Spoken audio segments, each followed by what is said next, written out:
이 시간은 내받으실 하나님의 말씀을 봉독해드리겠습니다. 하나님의 말씀은 신약성경 요한복음 4장 1절에서 15절에 있는 말씀입니다. 요한복음 4장 1절에서 15절에 있는 말씀입니다. 예수의 제자를 삼고 세례를 주는 것이 요한보다 많다는 말을 바리새인들이 들은 줄을 주께서 아신지라. 예수께서 친히 세례를 주신 것이 아니요 제자들이 준 것이라. 유대를 떠나서 다시 갈릴리로 갔을 때 사마리아로 통행하여야 하겠는지라. 사마리아에 있는 수가라 하는 동네에 이르시니 야곱이 그 아들 요셉에게 준 땅이 가깝고 거기 또 야곱의 우물이 있더라. 예수께서 행로에 권하여 우물 곁에 그대로 앉으시니 때가 제 6시쯤 되었더라. 사마리아 여자 하나가 물을 빌려왔으며 예수께서 물을 좀 달라 하시니 이는 제자들이 먹을 것을 사러 동네에 들어갔음이라라. 사마리아 여자가 가로되 당신은 유대인으로서 어찌하여 사마리아 여자 나에게 물을 달라 하나이까 하니 이는 유대인이 사마리아인과 상종치 아니함이러라. 예수께서 대답하여 가라사대 내가 만일 하나님의 선물과 또 내게 물 좀 달라는 이가 누구인 줄 알았다면 내가 그에게 구하였을 것이요 그가 생수를 내게 주었으리라. 여자가 가로되 주여 물기를 그릇도 없고 이 우물은 깊은데 어디서 이 생수를 얻겠사옵나이까. 우리 조상 야곱이 이 물을 우리에게 주었고 또 여기서 자기와 자기 아들들과 짐승이 다 먹었으니 당신이 야곱보다 더 크니까. 예수께서 대답하여 가라사대 이 물을 먹는 자마다 다시 목마르려니와 내가 주는 물을 먹는 자는 영원히 목마르지 아니하리니 나의 주는 물은 그 속에서 영생하도록 솟아나는 샘물이 되리라. 여자가 가로되 주여 이런 물을 내게 주사 목마르지도 않고 또 여기 물길로 오지도 않게 하옵소서. 아멘. 오늘 저는 여러분과 함께 성령님과 함께 사는 삶이라는 제목으로 은혜를 나누고자 합니다. 사마리아에 한 열렬한 여성이 있었습니다. 이 여성은 젊을 때부터 인생을 한껏 행복하게 참 가치 있게 살아보겠다는 굳은 결의를 가진 그런 여성이었습니다. 그런 영롱한 꿈을 안고 행복한 결혼을 했습니다. 그러나 살아가는 과정에 하나 둘 그가 처녀 시절에 가졌던 꿈들이 마치 낙엽처럼 떨어져 가버리고 처음 결혼 초기에서 가졌던 행복한 꿈은 다 사라져버리고 나중에는 점점 쓰디쓴 잔을 마시게 되었습니다. 실망이 극도에 이른 나머지 그는 그만 그 첫 결혼이 파산에 이르고 이혼해버리고 말았습니다. 그러나 그는 절대로 인생에 무언가 모르게 젖과 꿀이 흐르는 것이 있다는 것을 깊이 마음속에 확신하고 있었습니다. 한 번쯤 결혼에 실패하고 가정이 파괴됐다고 해서 쉽게 포기할 그런 여성은 아니었습니다. 그래서 그는 다시 수소문해서 자기가 가장 이 사람이면 만족하다고 생각하는 사람을 택해서 두 번째 결혼을 했습니다. 결혼 초기에는 무언가 좀 잘 돼가는 것 같다가 또다시 전철을 밟아서 모든 일이 안 되어가는 것만 같았었습니다. 이미 그는 꾸겨진 삶이라 대담하게 그것도 포기해버리고 말았습니다. 그는 세 번째 결혼을 했고 그것도 또 낙심하고 말았습니다. 그것도 포기하고 네 번째 결혼했습니다. 그것도 실패로 돌아가고 말았었습니다. 그는 다섯 번째 결혼을 했습니다만 다섯 번째 모든 것이 절망적에 취하고 말았습니다. 이제는 여섯 번째는 결혼도 하지 않고 오다 가다 만난 사람과 같이 살게 되었습니다. 이제는 그는 사람 만나기가 싫었습니다. 사람에 대해서 환멸을 느끼게 되고 인생에 대해서 마음속에 깊이 좌절하고 말한 것입니다. 그래서 사람들마다 아침 일찍이 우물가에 물을 들러 가는데 아침 일찍 가면 수많은 동네 사람들이 우물가에 와서 물을 들으며 여러 가지 세상에 일어난 일들을 이야기하고 있기 때문에 그것이 피하고 싶었습니다. 사람을 만나기 싫었습니다. 또 모든 사람들이 자기를 향하여 남편을 다섯이나 바꾸는 여자라고 손가락질할 것 같아서 그것도 듣기 싫었습니다. 이래서 그런 아무도 오지 않은 인적이 끊어진 낮 12시 대낮에 태양이 쨍쨍 내려 쪼이는 그 시간에 혼자 물통을 들고 우물가에 물을 흘러 갔습니다.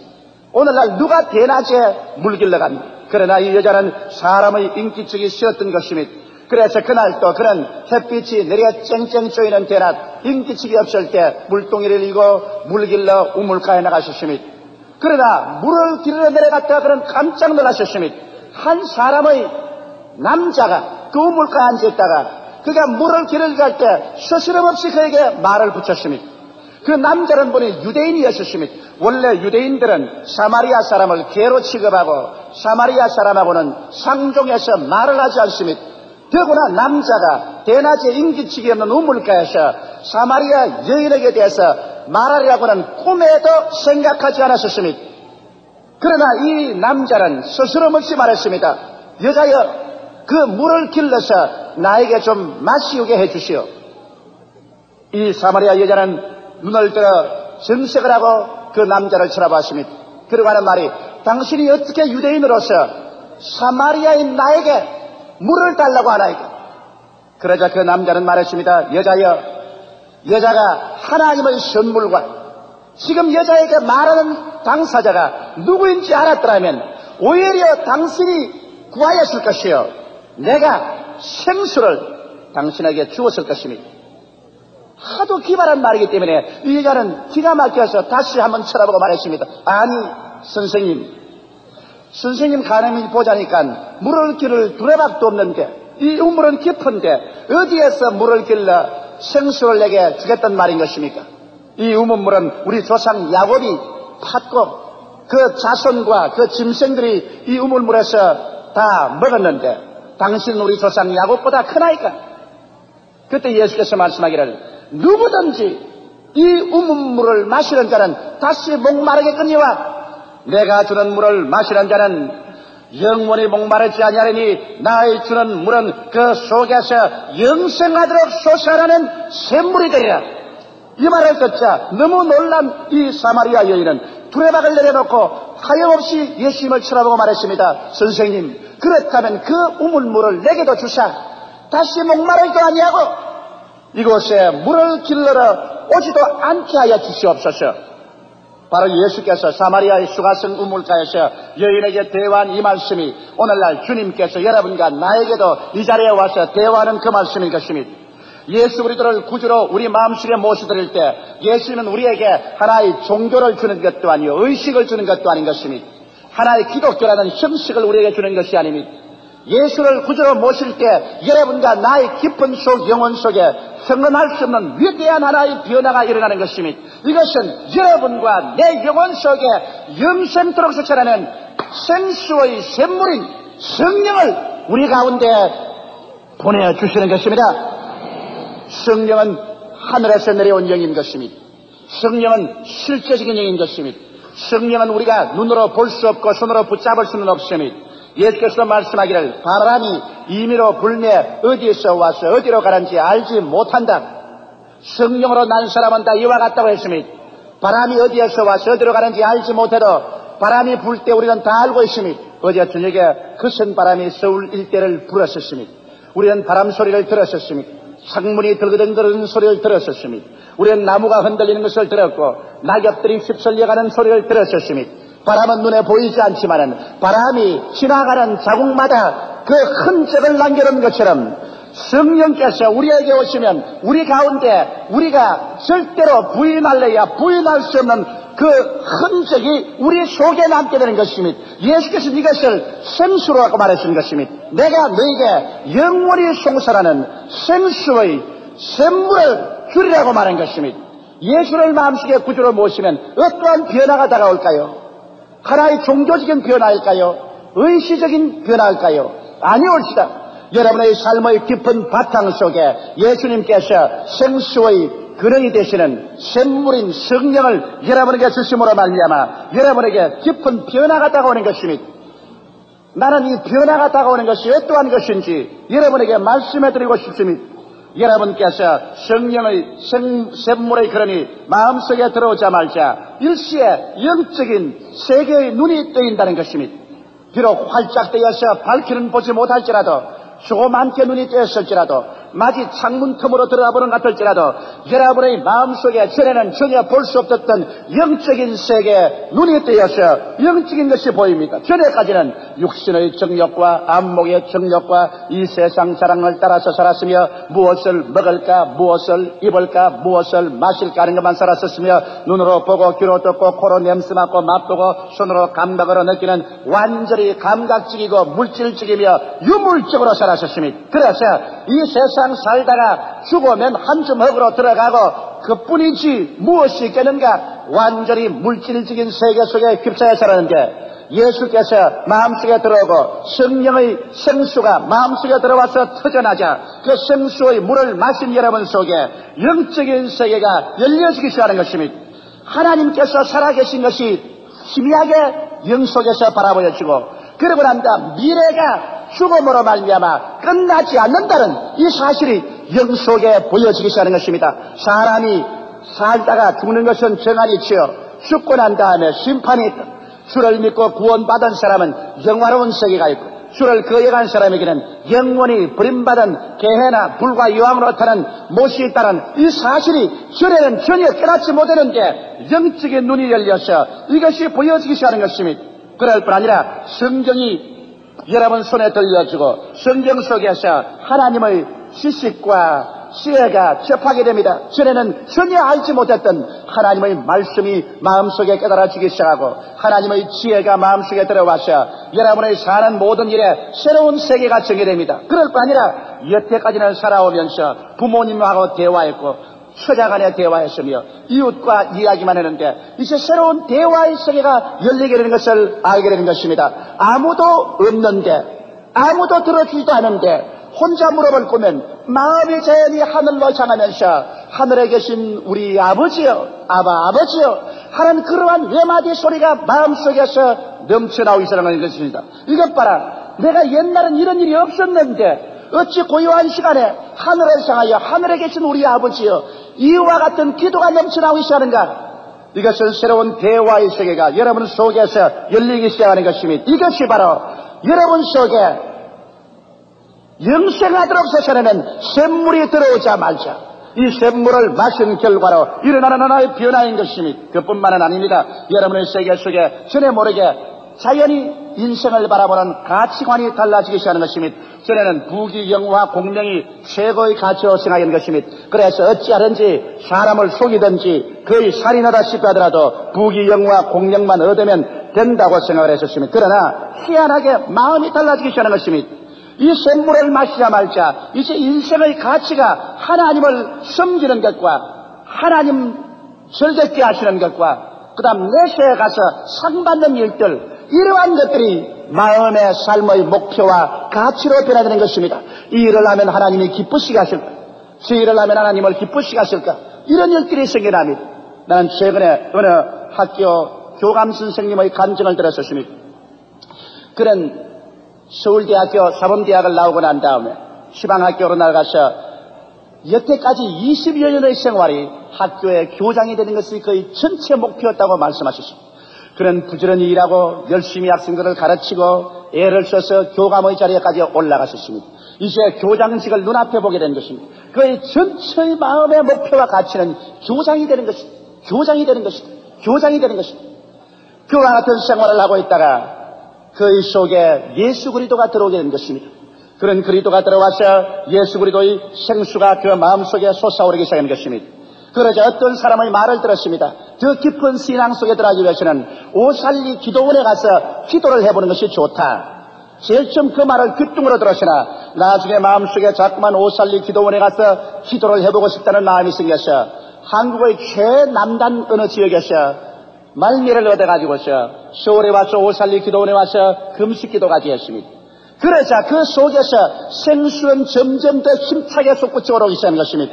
이 가치가 달라져버리고 말았습니다. 그런 고민에 떨어졌습니다. 그러니 이제 앉으나 서나 남은 여생은 주의 종이 되면 좋겠다. 예수의 복음을 전가하여 하나님을 기쁘시게 하면 좋겠다. 그러나 이미 이제 나이가 50절에 다 들어와서 길을 다시 바꾼다는 것은 거대한 손실입니다. 교장의 자리가 바로 손앞에 잡힐 지경이 되었는데 한평생에 그를 바라보고 가치 삼아오던 그 가치가 일시에 달라져버리고 마는 것입니다. 그는 그 부인과 함께 나의 사무실에 신앙 상담을 마칩니다. 목사님, 나는 어떻게 하면 좋겠습니까? 내 마음이 이렇게 달라져가지고 이제는 교장 자리가 눈에 보이지 않습니다. 이제는 어찌하든지 예수를 전도하고 사람들에게 복음을 전하고 하나님을 기쁘시게 하고 내세에 가서 상 받을 것 이것만 마음속에 꽉 들어차고 이젠 교장 자리가 아무런 매력이 없어지고 마는 것입니다. 나는 어떻게 해야 되겠습니까? 그래서 내가 말했습니다. 선생님, 인생이란 일방 통로입니다. 한 번밖에 살지 못하는 것입니다. 인생을 살아갈 때 남의 타의에 따라서 사는 것은 불쌍한 사람입니다. 당신의 마음속에 지금 주의 종이 되어서 하나님의 사명을 걸머쥐고 싶은 생각이 나가더라 교장 지고 먹고 다 뒤로 던져버리고 단호하게 용단을 내어서 신학교 들어가서 공부를 하고 그리고 주의 종이 되십시오. 그렇게 해야 당신은 평생 동안 후회하지 아니할 것이요 영원히 하늘나라에 가시도 영광스럽게 만족할 것입니다. 그런 결단을 내리고 명년에 순복음 신학교에 들어오겠다고 기쁘게 기도를 받고 출발해가는 것을 보았었습니다. 가치관이 달라집니다. 전에까지는 돈, 지위, 명예, 더 좋은 집을 짓고 더 좋은 옷을 입고 더 사람들에게 의시되는 것이 삶의 가치인 것 같이 생각이 되었는데 예수가 마음속에 들어오고 영생의 샘물이 솟아오르자 그것을 마시자 가치관이 달라져버리고 마는 것입니다. 사람들이 나를 인정해줘도 좋고 인정 안 해줘도 좋다. 잘났다고 해도 좋고 못났다고 해도 상관없다. 나는 나를 알아줄 하나님이 계시고 나에게 상접을 줄 하나님이 계시고 하나님을 기쁘시게 하고 하늘나라에 가서 상접받으면 되었지 걱정할 것이 무엇이냐. 마음이 달라져버리고 마는 것입니다. 그뿐 아니라 그리스도를 위한 고난을 기쁨으로 생각하고 사람들이 예수 믿는다고 조롱을 하거나 핍박을 하면 오히려 마음속에 이것이 하나님을 위한 희생으로 생각하고 기쁨이 따라오기 시작하는 것입니다. 그뿐 아니라 매일 하나님과 함께 살려고 노력하게 됩니다. 이 샘물을 마신 사람마다 이제는 무엇보다도 하나님의 뜻을 먼저 내세우는 것입니다. 이 사업이 하나님의 뜻에 영광을 돌리는 사업일까? 이 사람과 만나는 것이 하나님께 영광이 될까? 이 일을 하는 것이 하나님을 즐겁게 할까? 매일매일의 생활을 하나님의 뜻과 연결하고 모든 자기의 생애 가운데 일어나는 사건들을 하나님의 뜻에 따라 해석을 하려고 하는 것입니다. 내게 시련이 다가오면 내가 무엇을 잘못했는가 보다 하나님이 나를 연단하시는가 보다 하나님이 나를 꾸중하시는 것이 아닐까? 하나님께서 나에게 무슨 새로운 것을 가르치려고 지시하는 것이 아닐까? 갑자기 전에는 그렇지 않았는데 모든 일을 하나님의 말씀과 뜻에 따라서 해석하려고 하고 모든 생활 전체에 하나님의 뜻을 따라 의미를 발견하려고 애를 쓰게 되는 것입니다. 이것이 바로 여러분과 내 속에 영원토록 솟아나는 샘물이 들어오면 그런 변화가 됩니다. 이 사마리아 여인 보십시오. 예수님과 대화하는 그 가운데 예수께서 메시아인 것을 알고 즉시로 예수를 마음속에 구주로 모셔들었습니다. 그러자 이 사마리아 여인의 속에서 영생토록 솟아나는 샘물이 솟구쳐 오르자 이 여인은 달라져 버리고 마는 것입니다. 그 자리에서 달라졌습니다. 그는 그 자리에서 물동이를 내려놓고 난 다음 사람을 피하고 사람을 만나기를 원치 않던 그는 그 길로 줄다름질 쳐서 사마리아 동네에 들어갔습니다. 그는 광장에 서서 외쳤습니다. 여보시오들 내 말을 들으시오. 여기에 한 사람을 만났어. 그는 나의 모든 과거의 일을 소소난간으로 다 알고 말해 주었어. 그는 메시아요. 그는 하나님이 보낸 사람이요. 나를 따라오시오. 그분의 말을 들으시오. 당신네들은 영원한 생명을 얻으리로다. 남편을 5이나 바꾸어 차리고 6번째 남자와 살며 인생의 희망을 얻고 물결 치는 대로 바람 부는 대로 떠내려가며 살겠다는 그 여인, 사람을 만나기를 원하지 않고 스스로 좌절했던 그 여인의 가슴 속에 무언지 모르게 새로운 것이 솟아오르기 시작한 것입니다. 그는 다시 한번 살겠다는 의욕이 생겼습니다. 삶의 새로운 가치를 얻었습니다. 남편을 바꾸어 치는 것이 아니라 메시아를 믿는 가치를 발견했습니다. 즉시로 그는 전도자로서 변화되었습니다. 사람들에게 나가서 길을 인도하고 메시아를 가르치는 전도자로서 역할을 했습니다. 사마리아 사람들은 때를 지어 이 여인의 뒤를 따라 나왔고 그들은 예수 그리스도를 강제로 사마리아에서 이틀이나 거하게 하고 그리스도의 말씀을 듣고 그들은 구원을 받고 이제는 내가 너희 그 여인의 증거를 통하여 예수를 믿는 것이 아니라 우리가 직접 예수를 보고 그 말씀을 듣고 그가 진실로 세상에 온 메시아인 줄 알았다고 그들은 이구동성으로 간증하게 된 것입니다. 사랑하는 성도 여러분, 예수 그리스도는 하나의 철학이 아닙니다. 종교가 아닙니다. 학문이 아닙니다. 나사렛 예수 그리스도가 여러분의 가슴 속에 들어오자 예수님은 여러분 속에 영생토록 솟아나는 샘물을 여러분 가슴 속에 열어 제껴버린 것입니다. 이 샘물이 솟아납니다. 여러분은 기도를 통하여 이 샘물을 마십니다. 여러분은 성경을 읽음으로 이 샘물을 마십니다. 찬양함으로 말미암아 이 샘물을 마십니다. 그리고 이 샘물을 마시자마자 여러분 생애 속에 피할 수 없는 변화가 다가옵니다. 바울 선생은 이 말을 말하기를 내가 사로잡힌 것을 사로잡으려고 뛰어간다고 말했습니다. 어느 자매님께서 내게 와서 이런 신앙 상담을 했습니다. 목사님, 나는 예수를 믿고 난 다음에 교회에 나오기 싫고 예수를 더 이상 믿고 싶지 않은 생각이 떠올라와도 무언지 모르게 내가 잡혀있다는 것을 발견했습니다. 끊임없이 내 마음이 잡혀있어서 교회 안 가면 늘 수심이 가득 차고 기도 안 하면 기도해야 되겠다는 마음의 간절한 생각이 생기고 무언지 모르게 내 마음이 누구에게 쫓기고 있는 심정이 되어서 예수를 안 믿을래야 안 믿을 수 없는 그런 심정입니다. 왜 이렇지요? 그래서 말했습니다. 자매님, 올바른 말을 했습니다. 바울은 말하기를 내가 사로잡힌 것을 사로잡기 위하여 뛰어간다고 하셨으니 당신이 예수를 믿으면 주님께서 성령으로 말미암아 당신 속에 들어와서 당신을 사로잡아 준 것이요, 성령께 사로잡혔기 때문에 이제는 어찌할 수 없이 바람처럼 밀려가는 것입니다. 기왕 사로잡혔으니 이제는 그것을 더 힘차게 사로잡기 위해서 당신은 뛰어가는 것이 당신에게 유익일 것입니다. 성경엔 주님께서 말하기를 너희를 나에게 주시니는 만유보다 크심에 내 손에서 빼앗을 자가 없다고 말한 것입니다. 한번 예수를 믿고 성령이 그 속에 들어온 사람은 쉽게 떠나갈 수 없습니다. 한번 그 마음속에 생수의 운물이 솟아오르기 시작한 사람은 그 생수가 그렇게 쉽게 뿌리가 뽑히지 않습니다. 혹은 낙심할 때 있고 혹은 탄식될 때 있습니다. 혹은 생수가 흐려질 때도 있습니다.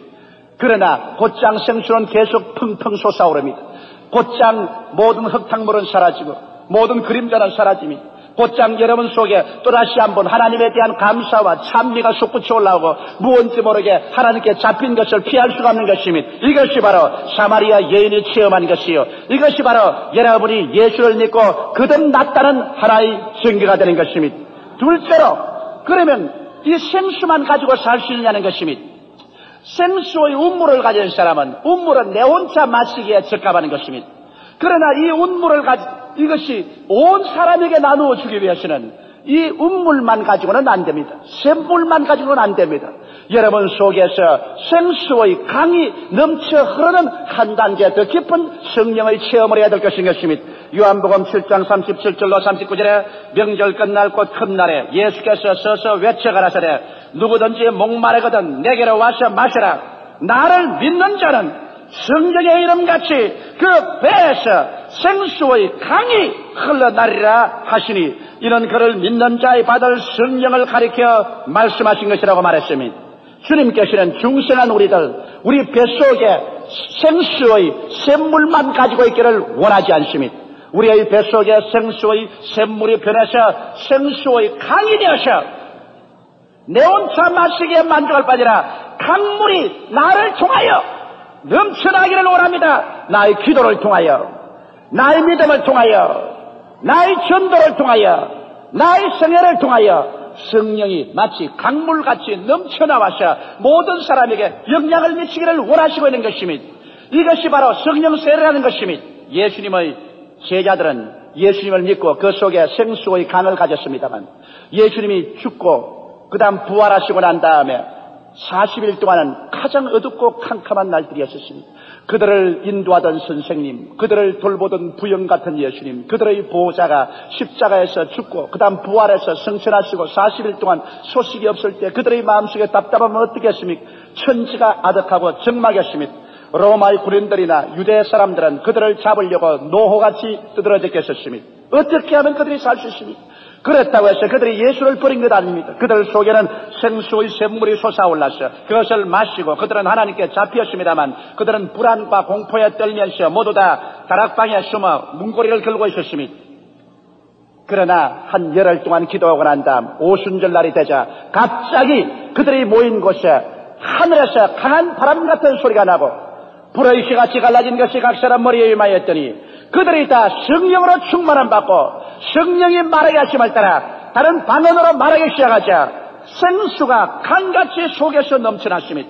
강물같이 생수의 강이 성령이 넘쳐나자 그들 속에 있던 불안, 공포, 절망의 모든 적은 산들이 다 휘몰아쳐 밀려가 버리고 마는 것입니다. 일시에 마음속에 불안과 공포와 초조와 절망이 다 사라지고 오직 믿음, 소망, 사랑의 강물이 흘러나가죠.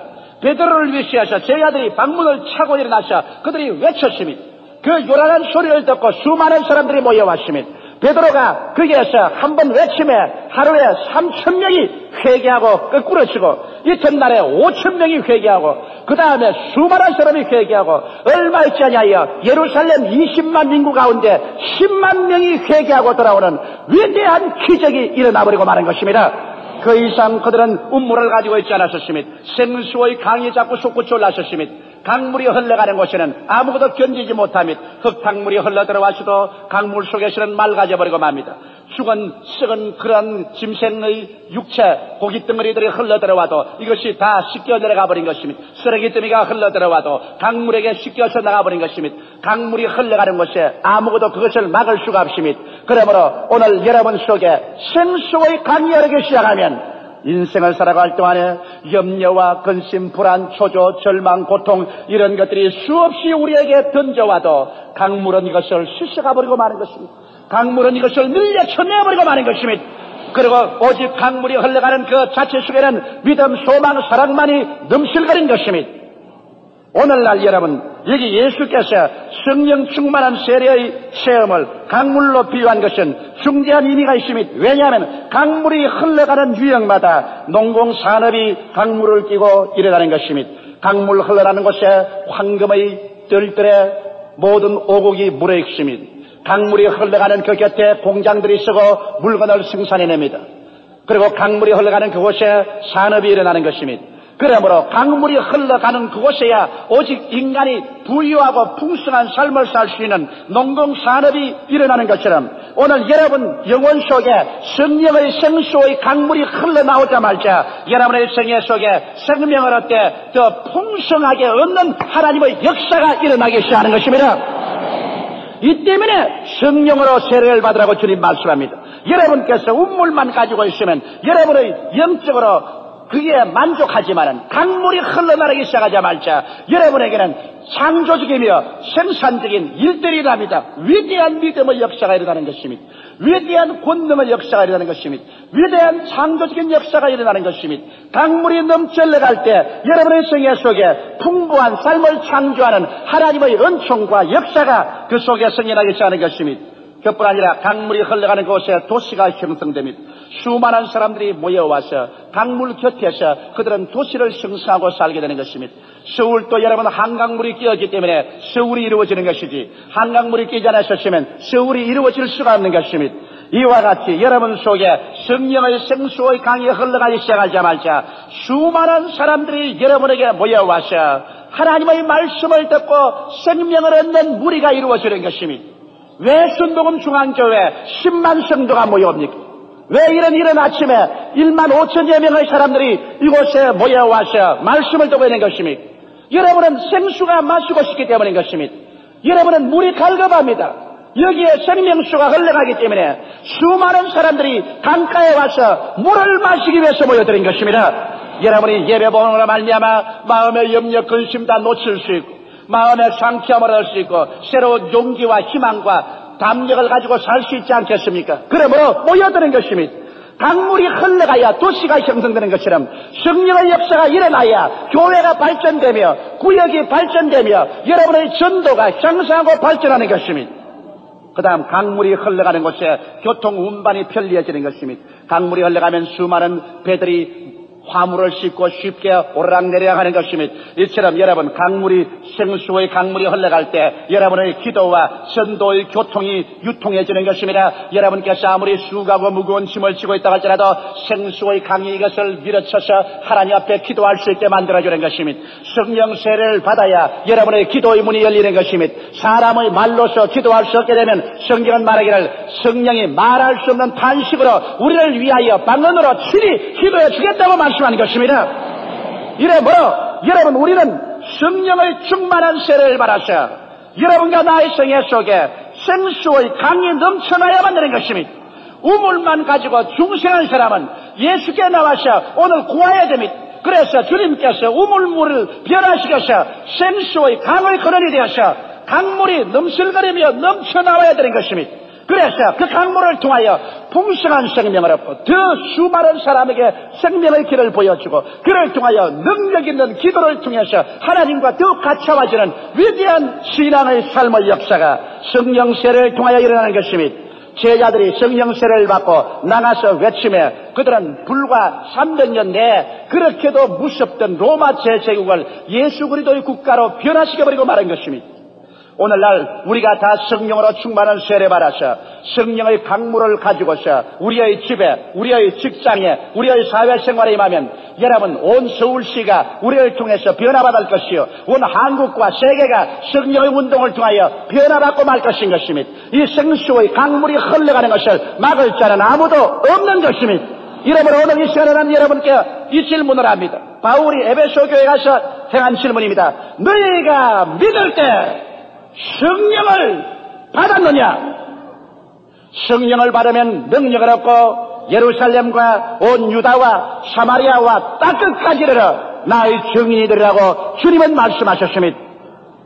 셋째로 바울 선생은 에베소서 5장 18절로 21절에 오직 성령의 충만함을 받으라고 이렇게 권면했습니다. 술 취하지 말라. 이는 방탕한 것이니 오직 성령의 충만함을 받으라. 시와 찬미와 신령한 노래들로 서로 화답하며 너희의 마음으로 주께 노래하며 찬송하며 범사에 우리 주 예수 그리스도 이름으로 항상 아버지 하나님께 감사하며 그리스도를 경외함으로 피차 복종하라. 왜 여기에 성령 세례를 술 취함과 비교했을까요? 여러분 이 세상에 타락한 역사가 계속하는 이상 술 취함은 없을 수가 없습니다. 왜냐하면 사람들은 엑스타시가 없이는 살지 못합니다. 엑스타시라는 것은 황홀감인 것입니다. 인생을 살아갈 때 그 가슴 속에 즐거움, 그 황홀감이 있어야 되는 것입니다. 사람은 이 황홀감을 체험하기 위해서 온갖 일을 다 합니다. 왜 술을 마십니까? 술을 마시는 이유는 황홀감이 채워져야 하는 것입니다. 서래문 교회에 있을 때 한번 예배를 마치고 수요일 저녁 추운 날에 우리 최하실 목사님과 함께 오바기설 세우고 오는데 술 주정뱅이가 한 사람 오고 한 사람은 덜 취한 사람이 이 사람을 끌고 가면서 우리 앞에서 이런 이야기를 합니다. 이 사람아 그만 좀 먹어야지 이렇게 마시면 쓰나. 그러니까 술 주정뱅이가 제가 꼬부라진 소리 말하기를 이 사람아 하루 종일 말단 사원으로서 회사에서 상사 눈치 보고 살다가 집에 들어가면 밤낮 쳐다보는 마누라 얼굴 떠쳐다봤자 무슨 소용이 있노? 그저 텅 빈 가슴 속에 한 잔 들이켜놓아야 가슴이 화끈화끈하는 게 사는 재미가 있다네. 이것도 날 보고 하지 말하면 내가 무슨 재미로 사나. 그럼 넋두리 하면서 걸어가는 것을 우리 최 목사님하고 같이 들으셨습니다. 사람들이라는 것은 여러분 이 세상의 엑스타시 그 가슴 속의 황홀감 기쁨이 없이는 살 수가 없어요. 이런 마치 기계에 기름을 치는 것과 같습니다. 아무리 좋은 기계라도 종종 기름을 쳐야 기계가 돌아가지 기름 치지 않고 돌아가나요? 그렇기 때문에 세상에 여러분 밥만 먹고 옷만 입고 사나요? 수많은 가정주부들이 신경쇠약지에 걸린 걸 왜 그런지 압니까? 집에 들어앉아서 아침부터 저녁까지 같은 일을 반복합니다. 밥 짓고 설거지하고 집안 소지하고 점심때 또 밥 짓고 또 설거지하고 저녁때 또 밥 짓고 또 설거지하고 똑같은 남편 얼굴이나 쳐다보고 세월이 흘러가면 그만 곰팡이가 핍니다. 마음속에 병이 됩니다. 마음에 황홀감과 즐거움의 체험이 없습니다. 그래서 나중에 잘못해서 한번 바람이 터졌다고 하면 그 짭지를 못하는 것입니다. 사람은 그 마음속에 황홀감이 있어야 되는 것입니다. 남편들이야 외부에 자꾸 돌아다니면서 여러 가지 일을 하니까 가끔 가다가 마음의 변화를 받고 마음의 즐거움을 얻을 때가 있기 때문에 생의 변화가 있어서 할 수 있지만 방구석에 처박아 놔보십시오. 곰팡이 피다가 나중에 폭발해버리면 걷잡을 수 없지. 폭발도 젊을 때는 하지만 이제 40대 50대쯤 돼서 남편이 손 쓸 수 없을 만큼 됐을 때 한번 흔들고 폭발하면 그때는 죽어나요. 이러므로 사람들은 그 가슴 속에 뭔지 모르게 황홀감을 가져야 됩니다. 어떻게 기쁨을 얻습니까? 그러나 여기에 성경은 말하기를 술 취하지 말라고 했습니다. 사람들은 황홀감을 얻기 위해서 혹은 술을 마십니다. 혹은 아편을 먹습니다. 혹은 음란 방탕합니다. 혹은 이외의 재산을 모으기나 권력을 얻으려고 하는 것입니다. 그러나 그 결과가 여러분 그 마음속에 참으로 만족을 주나요? 사람들이 술을 먹는 것은 자아와 세상 짐을 일시적으로 잊어버리려고 하는 것입니다. 그뿐 아니라 술을 마시면 일시적으로 마음이 흥겨워져서 노랫가락을 콧노래를 부릅니다. 그뿐 아니라 자아를 확장하여 담대해져서 전에는 공생문으로 말 한마디 못하는 것도 와서 가슴 펴고 죽여라 살리라고 고함을 고래고래 지릅니다. 그러한 재미를 느끼려고 하는데, 그러나 그 마치는 잠깐 지나고 그 뒤에 다가오는 것은 골치 아프고 돈 소모하고 생활 도덕적으로 방탕하고 더 무서운 파괴를 가져오는 것입니다. 그러나 여기 바울 선생은 말합니다. 너희가 성령의 충만함을 받으라. 이것을 술 취함과 비교한 것은 사람들마다 그 마음속에 기쁨과 황홀감을 종종 체험하지 않고는 못 살지만은, 그러나 우리가 성령으로 충만함 받으면 바로 하나님 성령께서 여러분과 내 마음속에 이와 같은 엑스타시, 황홀감을 우리에게 언제나 제공해 준다는 것입니다. 왜냐하면 성령이 충만하면 여러분 성령으로 말미암아 우리 마음속에 하나님의 살아계신 증거가 뚜렷해지기 때문에 수고하고 무거운 짐을 하나님께 내어 맡겨버립니다. 이러므로 우리 생활 속에 수고하고 무거운 짐이 안 다가올 수 없지만은 다가올 때마다 우리는 하나님께 내어 맡겨버리기 때문에 마음이 가벼워지고 쉼을 얻습니다. 그뿐 아니라 성령의 충만하면 마음이 정상적으로 기뻐집니다. 시와 찬미가 나오고 신령한 노래가 나오고 또 마음으로 늘 주께 노래하는 찬송이 나옵니다. 성령 충만한 사람 치고 찬송하는 사람 보았습니까? 교회 가도 박수치며 몸을 흔들며 찬송하고, 구역 예배 가도 찬송하고, 집에 와도 찬송하고, 혼자 있으면 마음으로 콧노래로 흥얼거리며 찬송합니다. 왜냐하면 성령이 오시면 우리 마음속에 뭔지 모르게 표현할 수 없는 마음의 황홀감이 다가오고 기쁨이 마음속에 있습니다. 엎드려서 얼마 기도하지 않으면 마음에 기쁨이 와요. 이는 돈 안 드는 기쁨이요, 나중에 골치 안 아픈 기쁨이요, 나중에 그렇다고 허랑방탕하지 않은 기쁨이요. 이런 기쁨, 이 삶에 좋은 것이 어디 있습니까? 정말 현명한 남편 같으면 모든 부인들이 교회 가서 성령 받도록 도와줘야 될 것입니다. 그러면 집안일에 무슨 종사를 하더라도 하나님과의 대화의 세계 속에 그 마음속에 황홀과 기쁨을 얻고 인생의 기름을 침으로 말미암아 지치지 않고 고단치 않게 인생을 살아야 됩니다. 사람이 술 먹고 마음속에 배짱 얻어가지고서 담대한 것은 쫄짜입니다. 그러나 성령이 오셔서 믿음이 마음속에 적 들어오면 배짱, 얼마나 큰 배짱이 생긴지 압니까? 홍해에서도 내리 걸어 들어가고 여리고도 내리 무너지라고 돌아다니고 물에도 막 걸으려고 달라들고 500여로 5,000명을 먹이려고 달라드는 배짱이 생기라는 것입니다. 성령이 와서 생긴 배짱이어야 진짜 배짱이지, 술 먹고 고함치는 배짱은 그것은 졸자 배짱인 것입니다. 성령의 배짱이 들어와서 우리는 믿음으로 말미암아 환경을 두려워하지 않습니다. 눈에는 아무 증거 안 보이고 귀에는 아무 소리 안 들리고 소리는 잡히는 것 없어도 하나님 말씀에 서서 영혼이 잘됨같이 범사에 잘됨에 강건하고 생명을 얻되 넘치게 될 것을 믿고 믿음으로 말미암아 주님과 함께 밀고 나가셔 세상 사람이 이루지 못하는 일들을 합니다. 내가 이번에 핀란드에서 성회를 열 때 핀란드에서 큰 비제라는 건축회사를 하는 부사장 야티넨이라는 사람이 나 운전을 하고 됐는데, 그 야티넨스가 내버 이런 말을 했습니다. 우리 비제 회사가 핀란드에서 이렇게 크게 된 이유는 사장이야 부사장 전무 전체가 다 예수 믿고 성령 받은 사람들입니다. 우리는 회사에 모여서 엎드려서 기도하고 방언으로 기도합니다.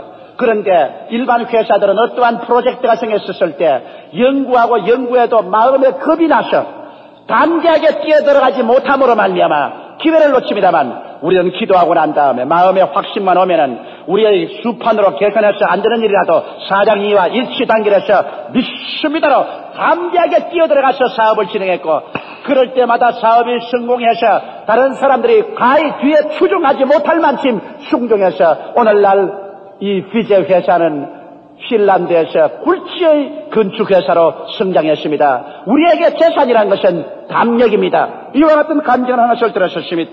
성령이 충만하면 진실로 이와 같은 담력의 승입니다. 이러므로 술을 먹고서 일시적으로 얻는 효과가 성령을 충만한 바라면 우리 속에 지속적으로 강하게 있는 것입니다. 염려와 근심은 다 주께 맡겨서 자아를 잃어버릴 수가 있고, 마음이 정상적으로 황홀하고 기쁨이여 마음의 믿음으로 담대하여 무엇인지 두려워하지 않고 살아갈 수 있는 용기와 힘이 생기라는 것입니다. 그러므로 여러분과 나는 술 취하지 말고 성령으로 충만함을 받아야 될 것입니다. 이 성령은 누구든지 하나님께 나와서 죄를 회개하고 성령의 충만을 구하는 사람마다 얼마든지 주기로 약속하신 것입니다. 이러기 때문에 사랑하는 성도 여러분, 바로 천국에서 온 생명을 근원인 성령으로 말미암아 거듭날 뿐 아니라 성령으로 충만해야 됩니다. 성령으로 거듭나는 것은 물을 들어 마시는 것과 같고, 성령으로 충만한 것은 마치 물속에 뛰어들어가서 물속에 잠겨버리는 것과 같습니다. 여러분이 예수 믿고 거듭난 사람은 물을 속에 담고 다니는 사람이요, 성령 세례받은 사람은 물속에 뛰어들어가서 물속에 잠겨서 사는 사람이요, 이와 같은 차별이 있는 것입니다. 이러므로 오늘 우리는 예수 그리스도의 말씀에 다시 한번 귀를 기울여 보십시다. 누구든지 목마르거든 내게로 와서 마셔라. 그래야만 너희 뱃속에서 생수의 강이 넘쳐나리라. 여러분, 오늘 이 시간에 목마릅니까? 그렇다면 예수께 나와서 마셔야 될 것입니다. 어떻게 마실까요? 간절히 간구하는 것이 마시는 것입니다. 내 마음의 그릇에 죄악이 꽉 들어차 있으면 이것 다 회개하고 다 청산해내버리고 그래서 막히고 예수께 간구할 때 주님께서는 오늘날에도 여러분에게 성령으로 충만하게 채워주십니다. 성령이 여러분 속에 가득하게 채워주시면 성경에 말씀한 말씀대로 성령이 말하게 하심을 따라 여러분 방언으로 하나님을 찬미하게 될 것인 것입니다. 이런 120문도가 그렇게 한 것이요, 이런 에베소 교인들이 그렇게 한 것이요, 이런 바울이 그렇게 한 것이요, 이것은 고넬료의 가정에 모인 사람들이 성령으로 충만하자 다른 방언을 하며 하나님을 높여준 것입니다. 오늘날 이와 같은 체험이 오늘 제2부에 출석한 여러분, 이 방송을 듣고 계시는 전국의 청취자, 세계 청취자 여러분에게 넘치게 임하시기를 예수 이름으로 축원합니다. 지금은 우리 주 예수 그리스도의 무한하신 은혜와 아버지 하나님의 영원하신 사랑과 보혜사 성령님의 충만하신 역사가 오늘 성회에 출석한 성도 개인 가정생활 자녀 위에 넘치도록 함께 계실지어다. 아멘.